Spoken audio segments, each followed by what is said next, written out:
ধন্যবাদ। আপনারা জানেন যে এখন চৈত্র মাস চলছে।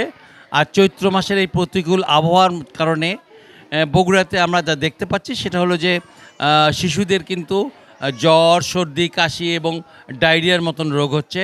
এটা মানে সাধারণত আপনারা জানেন যে আসলে শিশুরা সাধারণত এই আবহাওয়াটা সহ্য করতে পারে না। আর প্রকৃতি এমন যে চৈত্র মাসে কিন্তু প্রচণ্ড গরম থাকে। কিন্তু এবছর ঠিক না গরম না ঠান্ডা, এর মধ্যে কিন্তু ওয়েদারটাকে যে সহ্য করার মতন ক্ষমতা শিশুদের নেই দেখেই কিন্তু ম্যাক্সিমাম শিশু কিন্তু আপনার হলো জ্বর, সর্দি, কাশিতে আপনার হলো কষ্ট পাচ্ছে। আমরা যে সরকারি মোহাম্মদ আলী হাসপাতালে এসেছি এবং এখানে চিকিৎসা পদ্ধতি আসলেই ভালো।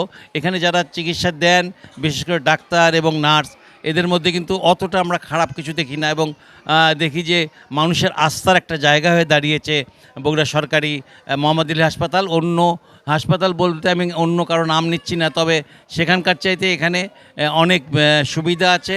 আপনি জানেন যে এখানে অনেক ধরনের মানে শিশু এসেছে এবং তাদের অনেকে অনেক রকম রোগ নিয়ে এসেছেন। তাদের মধ্যে হাম কিন্তু এখন পর্যন্ত ধরা পড়েনি।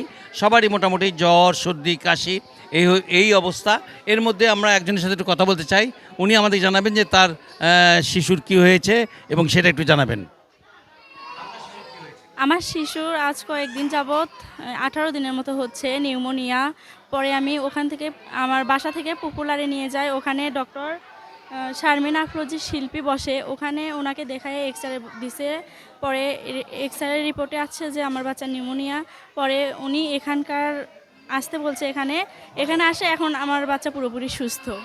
আপনারা আসলে শুনছিলেন যে উনি জানালেন যেটা, সেটা হলো যে ওনার বাচ্চা নিউমোনিয়া। এই নিউমোনিয়া রুগী আমরা একটাই পেলাম, আর বাদবাকি কিন্তু সব সর্দি, কাশি এবং জ্বর।